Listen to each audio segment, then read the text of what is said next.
Hello my dear friends, मैं उम्मीद करता हूं कि आप लोग बहुत अच्छे होंगे।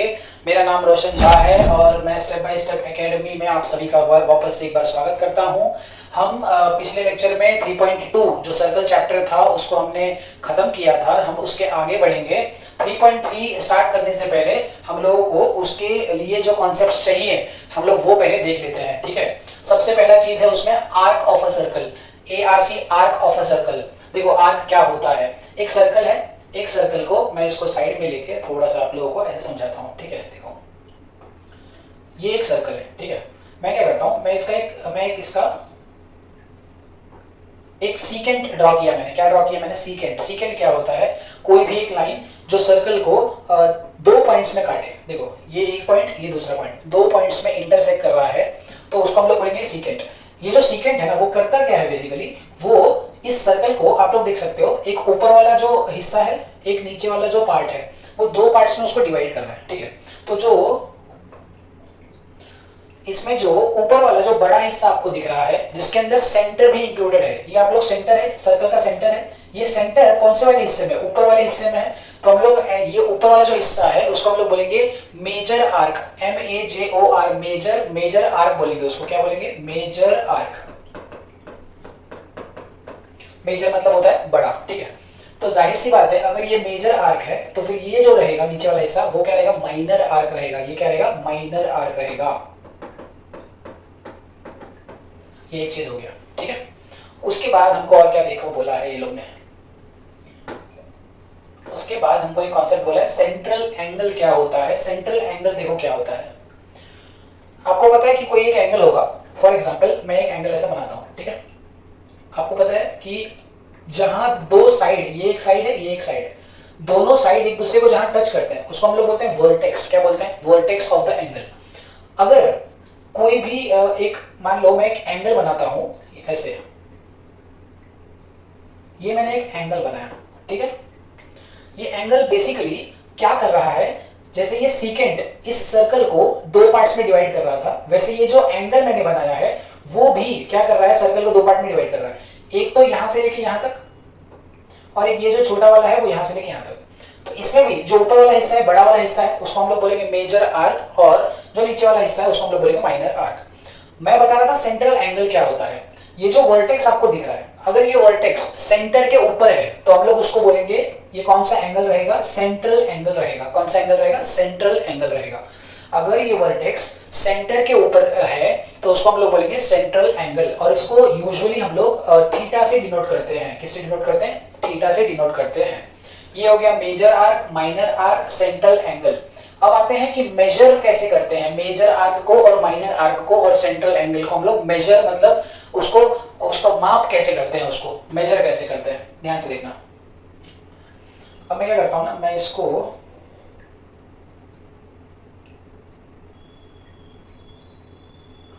ये जो सीकेंट वाला पार्ट है ना उसको हटा देता हूं, ठीक है।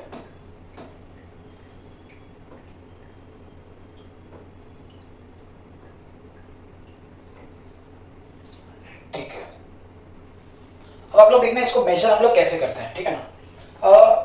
फॉर एग्जाम्पल ये थीटा नहीं है, ये है, ये जो एंगल है फॉर एग्जाम्पल ये आप लोगों को दिया हुआ है 75 डिग्रीज। कितना दिया है, 75 डिग्री। इसका मतलब सेंट्रल एंगल दिया है मेरे को कितना, 75 डिग्रीज। आपको एक चीज का ध्यान रखना है कि जितना भी ये एंगल होगा ना, मतलब सेंट्रल एंगल होगा ना, उतना ही सेम मेजरमेंट होगा इस माइनर आर्क का। ये जो माइनर आर्क दिख रहा है ना, मतलब छोटा वाला आर्क, इसमें दो आर्क है, एक मेजर एक माइनर। मैं उसका कलर चाहिए तो आप अलग कर देता हूं, देखो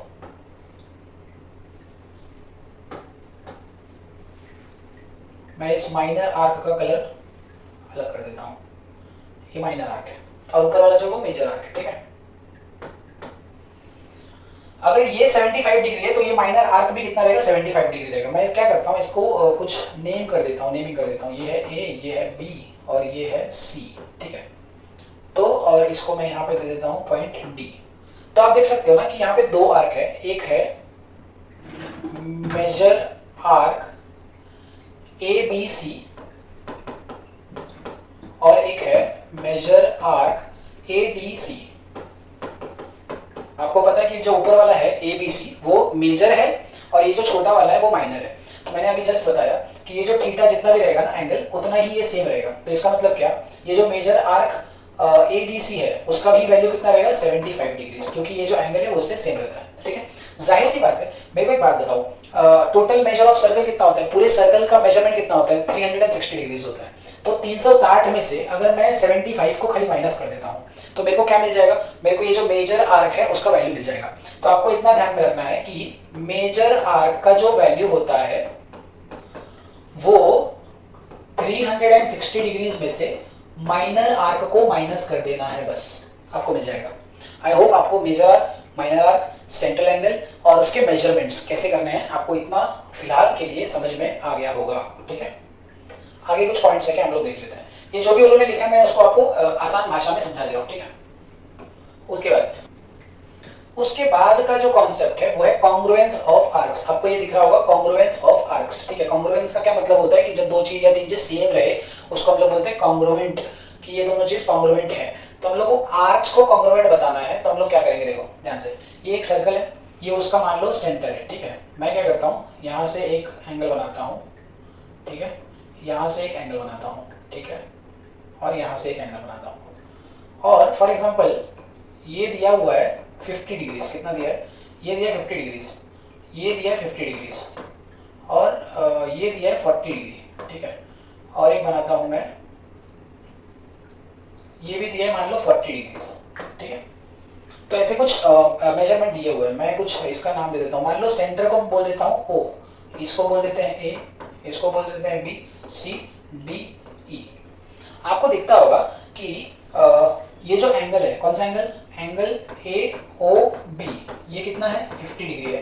ठीक है, मेरे को एक बात बताओ, अभी जस्ट मैंने इसके पहले बताया था कि ये जितना भी एंगल रहेगा ना, आर्क, ये जो सामने वाला उसका आर्क है माइनर आर्क, वो भी उतना ही रहेगा। मतलब क्या कि मेजर ऑफ आर्क AB, ये भी कितना रहेगा, ये भी कितना रहेगा 50 डिग्री रहेगा। तो इसका आर्क का डिग्री कितना, मेजरमेंट कितना रहेगा, ये भी 50 रहेगा।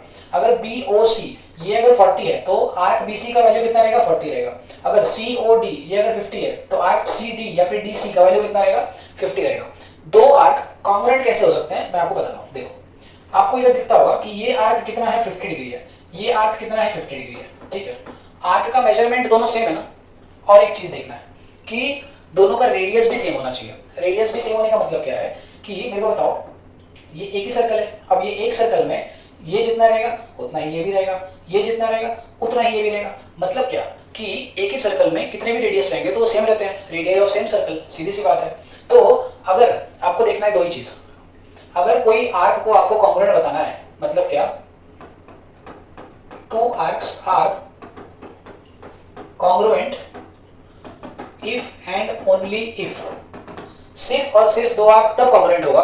दो चीजें, एक जब उसका मेजरमेंट इक्वल होगा, मतलब ये 50 डिग्री है तो ये भी 50 डिग्री है, एक तो क्राइटेरिया ये है। दूसरा चीज आपको ये देखना है कि उसका रेडियाई भी सेम होना चाहिए। क्या सेम होना चाहिए, radii should also be equal. मैं ऐसा क्यों बोल रहा हूं पता है, अगर मैं मान लो कि एक सर्कल इसी से एक और सर्कल बनाता हूं, ठीक है, तो आपको पता है कि फॉर एग्जांपल मैं इसको मान लेता हूं x, इसको मान लेता हूं y, इसको मान लेता हूं z, इसको मान लेता हूं मान लो t। ठीक है, मैं ऐसा क्यों बोल रहा हूं कि देखो ये अगर 50 डिग्री है तो ये आर्क भी 50 होगा, क्योंकि उसके सामने का जो आर्क होता है एंगल के इक्वल होता है। तो ये 50 है तो ये भी 50 होगा। तो जाहिर सी बात है मैं ये बोल रहा हूँ कि ये 50 डिग्री है, ये भी 50 डिग्री है। ठीक है, तो क्या मैं बोल सकता हूँ कि ये आर्क और ये आर्क कॉन्ग्रुएंट है? नहीं। क्यों मैं ऐसा नहीं बोल सकता, क्योंकि मेरे को एक बात बताओ, इसका जो रेडियस है वो ये है, और इसका मतलब ये सर्कल जो छोटा वाला सर्कल है उसका रेडियस ये है, रेडियस तो अलग है। तो हम कैसे बोल सकते हैं कि दोनों आर्क इक्वल रहेगा, मतलब कॉन्ग्रुएंट रहेगा? इसके लिए आपको हमेशा दो क्राइटेरिया देखना है कि एक तो उनका मेजरमेंट इक्वल होना चाहिए, दूसरा कि उनका जो रेडियाई है वो भी सेम होना चाहिए। ठीक है, रेडियस अगर सेम होगा तभी मैं क्या बोल सकता हूँ कि दो आर्क एक दूसरे से कॉन्ग्रुएंट हैं।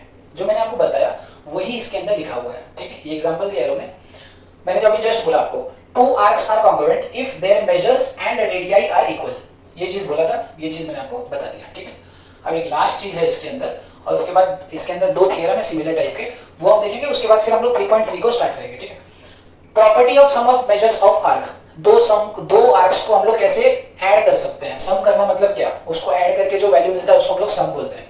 ठीक है, कैसे करना है ध्यान से देखो। इसी में समझा दूं क्या? ठीक है, इसी में समझा देता हूं। देखो मैं इसको पहले कट करता हूं, यहाँ आ गया ना अब ये,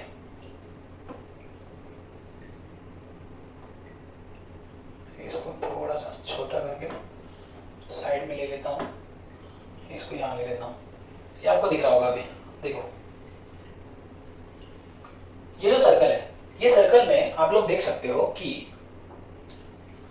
ये ए है, ये बी है, ये सी है, और ये सी है, ये डी है, और ये ई है। ध्यान से देखना कि दो आर्क्स को हम लोग कैसे ऐड कर सकते हैं। देखो ये जो ए बी सी है, ठीक है, ए बी सी ये एक आर्क है, और सी डी ई ये एक आर्क है। इन दोनों को मैं जोड़ सकता हूँ। कौन से दो को जोड़ सकता हूँ? ए बी सी और सी डी ई, ये दोनों को मैं ऐड कर सकता हूँ। तो क्योंकि सी जो है वो सिर्फ एक पॉइंट उसके अंदर कॉमन है, ठीक है। मैं इसको एक काम करता हूँ, हटा के अपने हिसाब से इसको समझाता हूँ। हटा देता हूँ इसको इरेजर लेके, इसको हटा देता हूँ। देखो मैं क्या बोलना चाह रहा हूँ कि मान लो इधर ए है, इधर बी है, इधर सी है, इधर डी है, और इधर ई है, ठीक है। मैं ये बोलना चाह रहा हूँ ना कि मेरे को आर्क ए बी सी और arc major arc C D E, ये दोनों को ऐड करूंगा तो मेरे को मिलेगा major arc A C E, A C E. Basically इसका जो लास्ट वाला टर्म है, इसका जो फर्स्ट वाला टर्म है, ये दोनों सेम है, तो मैं ये दोनों को ऐड कर सकता हूँ। A B C plus C D E, ये दोनों को ऐड करके मैं बोल सकता हूँ ए सी ई।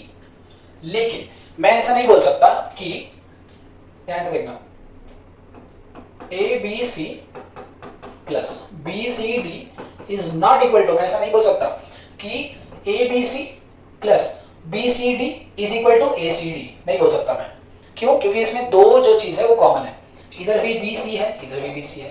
तो भाई ये वाले आर्क में तुमने, जब तुम ए बी सी बोल रहे हो तो उसमें बी सी को तो ऑलरेडी ले लिए हो, और फिर जब तुम बी सी डी बोल रहे हो फिर से बी सी को ले रहे हो, तो ये आर्क प्लस ये आर्क को मिला के तुम ये आर्क नहीं बोल सकते। ये चीज का ध्यान रखना है। मतलब दो आर्क को तुम कब ऐड कर सकते हो? जब उसका कोई एक ही टर्म कॉमन रहेगा। अगर दो टर्म भी कॉमन रहा तो तुम उसको ऐड नहीं कर सकते। ये एक सिंपल सा कॉन्सेप्ट है property of measures of arcs का, ठीक है। अब हम लोग फटाक से क्या करेंगे, दो थियरम्स को देख लेंगे, एकदम इजी है। इसमें बोला है, मैं सिंपल सा थियरम को समझा देता हूं लोगों को, ये करने की जरूरत नहीं है। पहला थियरम क्या बोल रहा है, देखो इसमें बोल रहा था chords corresponding to congruent arcs are congruent. देखो ये एक सर्कल है, मैं इसमें दो कॉर्ड बनाता हूँ, एक कॉर्ड ये बना दिया, एक कॉर्ड ये बना दिया।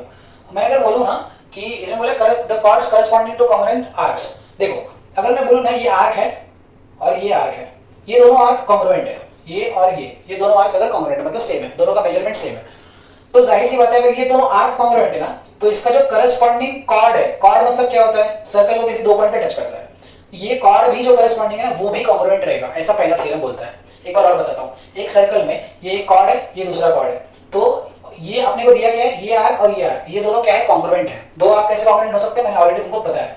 तो इसका जो करस्पॉन्डिंग कॉर्ड है और इसका जो करस्पॉन्डिंग कॉर्ड है वो भी क्या रहेगा, सेम रहेगा, इक्वल रहेगा। ये पहला थ्योरम बोल रहे हैं लोग। दूसरा थ्योरम जो बोल रहे हैं ना ये लोग, ये सिमिलरली एकदम उसका उल्टा है। अगर किसी सर्कल में मान लो दो कॉर्ड है, ये कॉर्ड इस कॉर्ड से इक्वल है, ठीक है, तो इस कॉर्ड का जो करस्पॉन्डिंग आर्क है और इस कॉर्ड का जो करस्पॉन्डिंग आर्क है वो भी क्या रहेगा, इक्वल रहेगा, कॉन्ग्रुएंट रहेगा। यही थ्योरम था, बाकी कुछ भी नहीं था इसके अंदर। तो अभी तक हमने जो जो पढ़ा उसको ये लोग ने रिमेंबर दिस में बताया हुआ है। हम लोग एक बार फटाक से इसको रिवाइज कर लेंगे, ठीक है। इसमें क्या लिखा है, first point, an angle whose vertex is the centre of the circle is called the central angle. किसी सर्कल का जो सेंटर होता है अगर वो किसी एंगल का वर्टेक्स होता है तो उसको हम लोग सेंट्रल एंगल बोलते हैं, मैंने समझाया था। Second point, definition of measure of arc क्या होता है, माइनर आर्क बेसिकली क्या होता है, माइनर आर्क का मेजर क्या होता है, जो सेंट्रल एंगल जितना होगा उतना ही माइनर आर्क भी होता है, और जो मेजर आर्क होता है 360 में से माइनर को माइनस कर दो, मेजर आर्क का मेजरमेंट मिल जाएगा। उसके बाद जब दो आर्क का रेडियस और मेजरमेंट दोनों सेम रहेगा तो मैं बोल सकता हूं कि वो दोनों कॉन्ग्रुएंट हैं। फोर्थ पॉइंट क्या बोला है कि अगर ए बी सी और सी डी ई है तब मैं बोल सकता हूं कि दोनों को ऐड करके ए सी ई मिलेगा। मतलब अगर दो आर्क्स को आपको ऐड करना है तो उसका एक ही पॉइंट कॉमन होना चाहिए, यहाँ पे सी है यहाँ पे भी सी है। अगर बी सी है यहाँ पे भी बी सी है तो वो हम लोग उसको ऐड नहीं कर सकते। ठीक है। उसके बाद जो दो अभी थ्योरम बताया मैंने कि पहला कॉर्ड्स ऑफ द सेम और कॉन्ग्रुएंट आर्क इज इक्वल, मतलब क्या कि कोई एक सर्कल है, अगर उसके आर्क्स सेम है तो उसके जो करस्पॉन्डिंग कॉर्ड रहेंगे वो भी क्या रहेंगे, सेम रहेंगे। और लास्ट जो थ्योरम बोला है, अगर कॉर्ड इक्वल है तो उसका जो करस्पॉन्डिंग आर्क रहेगा वो भी क्या रहेगा, इक्वल रहेगा। मेरे को लगता है ये तुम लोगों को समझ में आ गया होगा। अब हम लोग क्या करेंगे, 3.3 के सम्स को देखेंगे। 3.3 का जो फर्स्ट सम है उसके ऊपर हम लोग आते हैं। कितना इजी है देखो, इसमें क्या लिखा है कि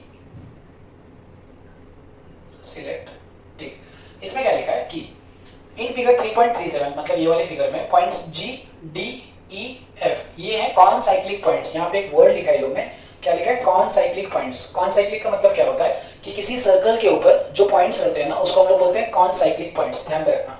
of circle with centre C, इस सर्कल का जो सेंटर है वो क्या है, C है। बेसिकली इसमें क्या बोला है कि एंगल ECF, ECF का मतलब होगा कि सिलेक्ट करना पड़ेगा, सिलेक्ट किया। अब इसको मैं थोड़ा जूम कर देता हूँ, आप लोगों को ये विजिबल होगा। इसमें बोला है कि एंगल ECF 70 है, मतलब क्या कि ये वाला जो एंगल है ना वो कितना है, 70। ये वाला जो एंगल है वो है 70, ठीक है। उसके आगे क्या दिया है कि आर्क DGF, आर्क DGF का मतलब है ये वाला जो आर्क दिख रहा होगा आपको, आर्क DGF, ये हम लोग को दिया है 200 degree.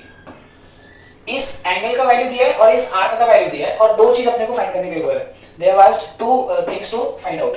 The first one they have asked is find major arc DE और फाइंड मेजर आर्क DEF। मतलब क्या, ये जो DE है इसको अपने को फाइंड करना है कितना है, और उसके बाद एक चीज और बोले कि DEF ये कितना फाइंड करना है। बेसिकली हम लोग पहले क्या करेंगे, इसको DE फाइंड करेंगे। उससे पहले देखना ध्यान से, मेरे को एक बात बताओ, अगर मेरे को यहां से लेके यहां तक पूरा पता होता, मतलब ये जो DGFE अगर ये पूरा पता होता, जो कि नहीं पता है, अगर ये पूरा पता होता तो मैं क्या करता, 360 में से 360 डिग्री में से सिर्फ हम लोग क्या करते, इसको माइनस कर देते तो मेरे को ये पता चल जाता। लेकिन मेरे को सिर्फ यहां से लेके यहां तक दिया है 200 और ये एंगल का वैल्यू दिया है। तो तुमको पता है कि ये जो एंगल है 70, जितना ये है उतना ही EF का भी वैल्यू रहेगा, करेक्ट। तो हम क्या कर सकते हैं, ये 200 हो गया, ये 270 मतलब ये 70 हो गया, 270 हो गया। 270 360 में से 270 को माइनस कर देंगे, कितना मिलेगा, 90। तो इसका मतलब क्या कि ये जो DE मिलेगा वो कितना मिलेगा, 90, ठीक है। इसको हम लोग सॉल्व करके देख लेते हैं, ठीक है। सबसे पहले हम लोग लिखेंगे कि इन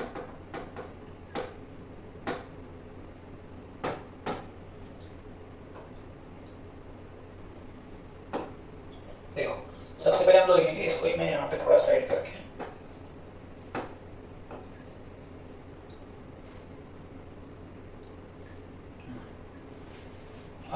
हम लोग लिखेंगे कि मेजर आर्क, जो दिया हुआ है वो लिखेंगे, मेजर आर्क DGF, DGF दिया है 200, ठीक है, दिस इज गिवन। और उसके बाद एंड मेजर एंगल ECF ये दिया कितना, 70, this is also given. Therefore अगर ये 70 है तो मेजर आर्क EF ये भी कितना रहेगा, 70, ठीक है। क्योंकि ये अगर 70 है तो उसके सामने वाला भी क्या रहेगा, 70 रहेगा। इसका रीजन आपको लिखना है तो लिख लो कि property of minor arc, minor arc का प्रॉपर्टी ये है। तो उसके बाद नाउ मेजर DEF ना, उससे पहले हमको क्या करना है, हम ऐसे लिखेंगे कि major arc DGF plus major arc EF, मतलब ये DGF प्लस EF दोनों को मिला के कितना होगा, 200 plus 70 which is equal to 270। ये हो गया 270 यहां से लेके यहां तक। अब उसके बाद नाउ ये जो मेजर आर्क DE है, ये जो DE है ये क्या रहेगा, बेसिकली 360 में से अगर मैं इस पूरे को मतलब DFE जो कि ये 270 है, 360 में से 270 को माइनस कर देंगे, कितना मिलेगा, 90। तो पहला जो चीज वो लोगों ने पूछा था वो हमने फाइंड कर दिया। मेजर आर्क डी ई कितना मिला अपने को 90 डिग्री मिला। ये 90 प्लस ये 200 कितना हो जाएगा 290 और ये 70 कितना हो जाएगा 360। टोटल कितना होता है 360 होता है। इसका अगर स्क्रीनशॉट निकाल के रखना है निकाल के रख लो। सेकंड चीज पूछा है इसी में डीईएफ मतलब ये डीई निकाल लिया, ईएफ अपने को पता है ये 70 ये 90 और ये 70 कितना हो जाएगा 160 डिग्री, तो वो हो जाएगा 160। तो हम लोग क्या करते हैं कि इसको मैं हटा देता हूँ।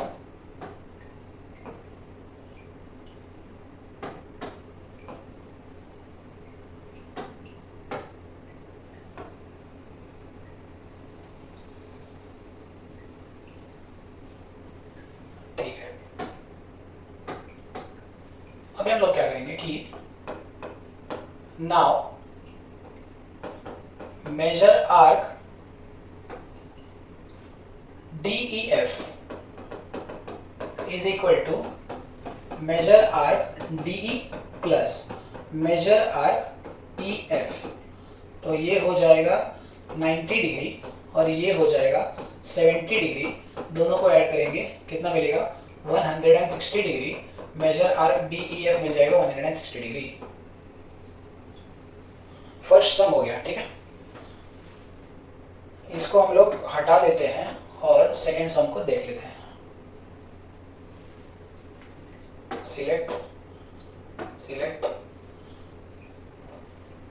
आई होप कि आपको ये विजिबल होगा। क्वेश्चन नंबर सेकेंड, ये लोग ने इसको ऑलरेडी क्या किया हुआ है स्टार मार्क किया हुआ है। स्टार मार्क किया है इसका मतलब कि इनके नजर में ये थोड़ा सा टेढ़ा सम है। ठीक है, देखेंगे कैसे। क्वेश्चन में क्या बोला है कि इन फिगर 3.38 मतलब ये वाले फिगर में ट्रायंगल क्यू आर एस, तुम लोगों को ये ट्रायंगल दिख रहा होगा।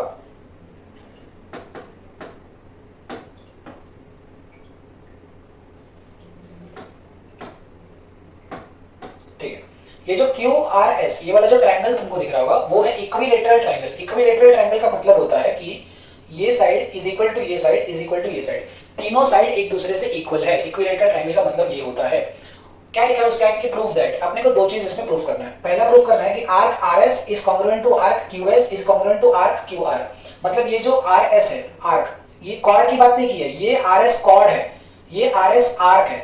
आर्क और कॉर्ड में थोड़ा फर्क होता है। ठीक है, ये कॉर्ड है और ये आर्क है। इन्होंने बोला कि arc RS is congruent to arc QS is congruent to arc QR. ये तीनों आर्क एक दूसरे से कॉन्ग्रुएंट है, ऐसा आपने को पहला चीज प्रूफ करने के लिए बोला है। सेकेंड चीज में क्या बोला है कि major arc Q R S, major arc Q R S मतलब यहां से लेके यहां तक जो है वो 240 डिग्री मतलब 240 डिग्री अपने को है, ये प्रूफ करना है। हम लोग क्या करेंगे, सबसे पहले मैं आपको इसका सोल्यूशन फटाक से बताता हूं, उसके बाद फिर हम लोग इसको सॉल्व करके देखेंगे। ये तीनों आर्क को अगर अपने को इक्वल प्रूफ करना है तो कैसे करेंगे, देखो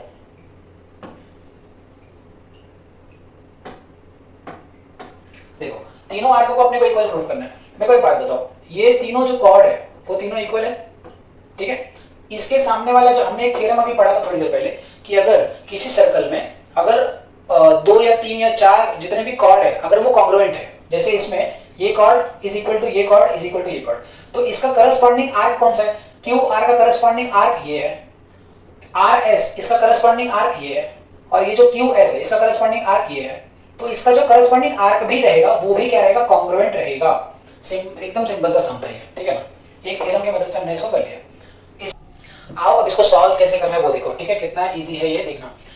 सबसे पहले हमको क्या लिखना है कि ये लोगों ने क्या दिया है कि ट्रायंगल जो क्यू आर एस है, क्यू आर एस जो ट्रायंगल है वो एक is an equilateral triangle, equilateral triangle.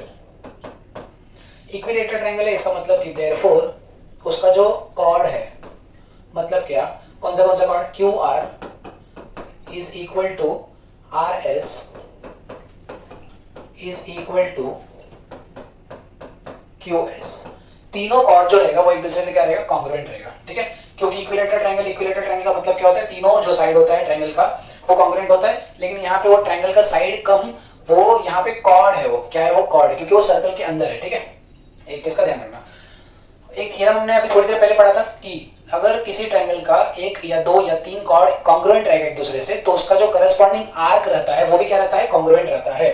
तो हम क्या करेंगे, ये मैंने लिखा तो हम लिखेंगे कि therefore arc Q R will be congruent to arc RS will be congruent to R Q S. इसको आप लोग इक्वेशन नंबर 1 दे के रखना और इसका रीजन भी आप लोग लिख देना। क्या लिखोगे इसका रीजन? इसका रीजन रहेगा कि corresponding arcs of congruent chords are congruent.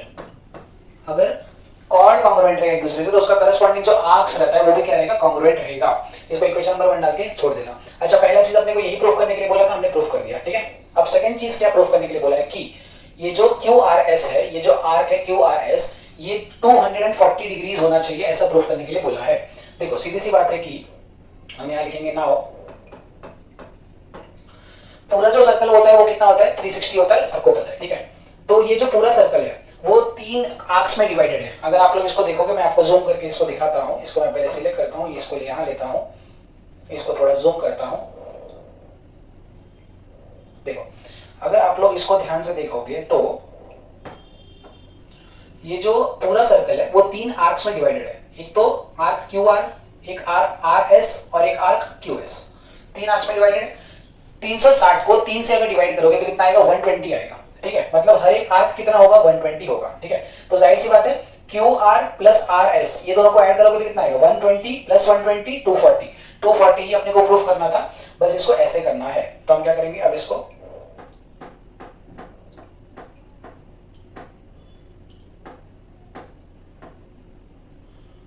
Select करते हैं और इसको साइड में ले लेते हैं। अच्छा, वो हमारी कुछ चीज को भी साइड में लेके चला गया। अब ठीक है, तो आप लोगों को कॉन्सेप्ट समझ गया है, उसको लिखना कैसे वो ध्यान दो। तो मैं ऐसा लिखता हूं कि arc Q R plus arc R S plus arc Q S will be equal to 360 degrees. इसका रीजन आप लोग को मालूम होना चाहिए कि मेजर ऑफ अ सर्कल, ठीक है। अभी अभी हमने बोला कि तीनों आर्क एक दूसरे से कॉन्ग्रुएंट है इक्वेशन नंबर 1 में। तो हम क्या करेंगे यहाँ पे ना कि आर एस को भी मैं क्यू आर ही लिखता हूँ और ये जो क्यू एस है इसको भी मैं क्यू आर ही लिखता हूँ। ये क्यू आर था, इसको क्यू आर लिखा, इसको भी क्यू आर लिखा, इसको भी क्यू आर लिखा, क्योंकि तीनों एक दूसरे से क्या है? कॉन्ग्रुएंट है, ठीक है। और ये आ जाएगा 360 डिग्रीज। अच्छा, इसका रीजन अगर आपको लिखना है तो इसका रीजन आप लोग लिख देना कि फ्रॉम 1, जो इक्वेशन नंबर हमने 1 डाला था उसके मदद से हमने ये कर दिया। Arc Q R Q R Q R, तो ये हो जाएगा 3 times arc Q R is equal to 360 degree. Therefore arc Q R कितना मिलेगा? 360 अपॉन 3 कितना हो जाएगा? 120। मतलब एक आर्क का वैल्यू अपने को कितना मिला? 120। नाउ हमको पता है कि वो लोगों ने फाइंड करने बोला है आर्क क्यू आर एस। तो हमको पता है कि आर्क क्यू आर एस जो है वो 2 आर्क से बना हुआ है। एक तो आर्क क्यू आर प्लस एक आर्क आर एस, और दोनों ही कितने हैं? 120 प्लस 120 कितना आएगा? 240 डिग्री। सिंपल है। यही चीज पूछा था अपने को कि आर्क क्यू आर एस 240 होना चाहिए, वही प्रूफ करके दिखाओ। देखो हमने ये भी प्रूफ करके दिखा दिया उनको। दोनों चीज प्रूफ हो गया, ये भी हो गया, ये भी हो गया, ठीक है।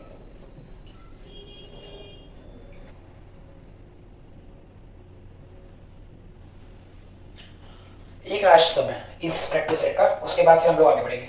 इसमें क्या बोला है कि इन फिगर 3.39 मतलब इस वाले फिगर में 2 कॉर्ड दिया है। एक कॉर्ड ए बी दिया है, ये वाला, ये जो कॉर्ड आपको दिख रहा होगा ए बी,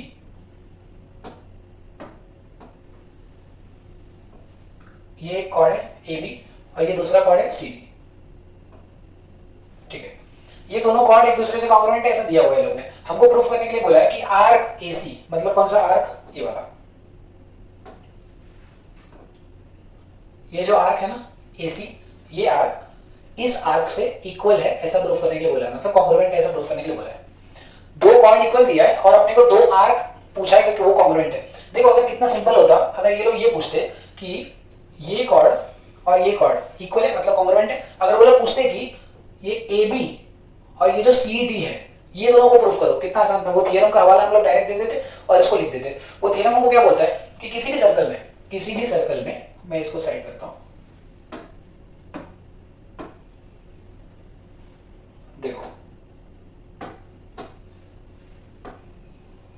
कोई भी एक सर्कल है, ठीक है, किसी भी सर्कल में मैं एक कॉर्ड बनाऊं, एक दूसरा कॉर्ड बनाता हूं, ठीक है, दो कॉर्ड है, तो जाहिर सी बात है अगर ये कॉर्ड इक्वल रहा मतलब कॉन्ग्रुएंट रहा, तो इसका जो करस्पॉन्डिंग आर्क रहेगा वो भी क्या रहेगा, कॉन्ग्रुएंट रहेगा।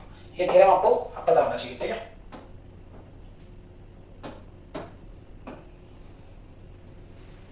अब इधर आ जाओ, मेरे को बोला है कि ये कॉर्ड कॉन्ग्रुएंट है, तो मेरे को ये आर्क, छोटा वाला आर्क पूछा है, एसी और बीडी या फिर डीबी, ये दोनों को इक्वल प्रूफ करने के लिए बोला है, कॉन्ग्रुएंट प्रूफ करने के लिए बोला है। हम लोग क्या करते हैं, इसको थोड़ा सा छोटा कर लेते हैं,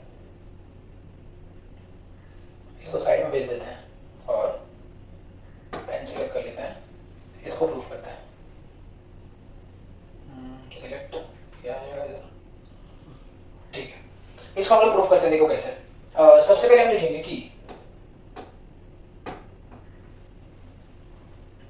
here chord AB is congruent to chord CD. This is given. उसके बाद ये दोनों कॉर्ड इक्वल है ना, तो इसका मतलब क्या है, इसका मतलब ये है कि therefore arc AB will be congruent to arc CD। इसका रीजन क्या है, मतलब अगर ये कॉर्ड कॉन्ग्रुएंट है तो उसके सामने वाला जो करस्पॉन्डिंग उसका आर्क है वो भी क्या रहेगा, कॉन्ग्रुएंट रहेगा। इसका रीजन क्या है, इसका रीजन रहेगा कि corresponding arcs of congruent chords are congruent, ये उसका रीजन रहेगा। उसके बाद इसको इक्वेशन नंबर अपन फर्स्ट ऐसा करके डाल देते हैं, ठीक है, क्योंकि ये आगे शायद अपने को काम आएगा। अब ध्यान से सुनना, मैं ऐसा लिख सकता हूं कि arc A B is equal to, ये जो आर्क ए बी आपको दिख रहा है, क्या ये दो आर्क से बना है, एक ए सी और एक सी बी, तो मैं ऐसा लिखता हूं कि arc A C plus arc C B, ठीक है, इसको इक्वेशन नंबर 2 दे दो। और एक चीज मैं आपको पूछना चाहता हूं कि ये जो आर्क सी डी है, क्या ये दो कॉर्ड से बना हुआ है, एक तो सी बी और एक तो बी डी, तो मैं ऐसा लिख सकता हूं and arc C D is equal to arc C B plus arc B D, equation number 3।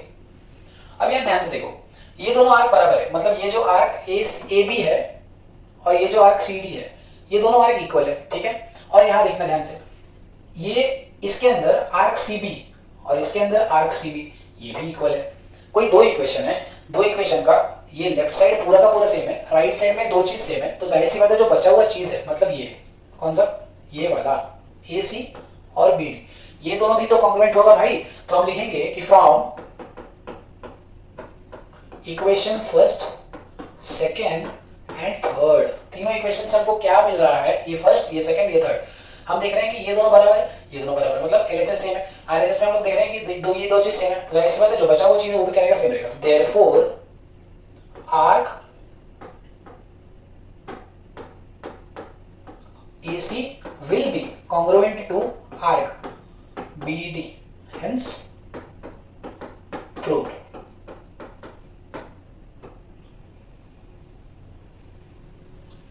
इतना आसान सा चीज है बस। आप देख रहे हो कि सर्कल आप लोगों को बहुत हार्ड लगता है, समझ में नहीं आता है, अरे भाई आप लोग प्रैक्टिस करने से पहले उसके पहले का जो कॉन्सेप्ट्स है, थियरम्स है, उसको पहले समझ लो। वो समझ लोगे तो फिर ये थियरम्स और ये जो प्रैक्टिस सेट है उसके क्वेश्चंस आपको हार्ड बिल्कुल नहीं लगेंगे। आप लोग देख रहे हो कि मैं पहले का जो चीज रहता है प्रैक्टिस सेट की उसको अच्छे से करा देता हूँ, तो आप लोगों को ये समझ में आ जाता है। तो आप लोगों को भी इस बात का ध्यान रखना है और इसको जितना भी सब मैंने आज कराया उसको आप लोग प्रैक्टिस अच्छे से कर लेना। और आई होप कि आप लोगों को ये वीडियो पसंद आया होगा और मैं उम्मीद कर रहा हूँ कि आप लोग ये वीडियोस को अपने स्कूल फ्रेंड्स के साथ, क्लास फ्रेंड के साथ इसको शेयर करोगे और आप लोग बताओगे कि भैया आप अगर कहीं नहीं जा रहे हो क्लासेस या कहीं आप लोगों को किसी चीज में दिक्कत आ रही है तो आप लोगों के लिए स्टेप बाय स्टेप एकेडमी में बहुत सारे वीडियोस आ रहे हैं, तो उसको आप लोग देखो, कॉन्सेप्ट को समझो, प्रैक्टिस करो और अच्छे इंसान बनने की दिशा में आगे बढ़ते रहो। Thank you so much. Like subscribe करना मत भूलना। Thank you. जय हिंद।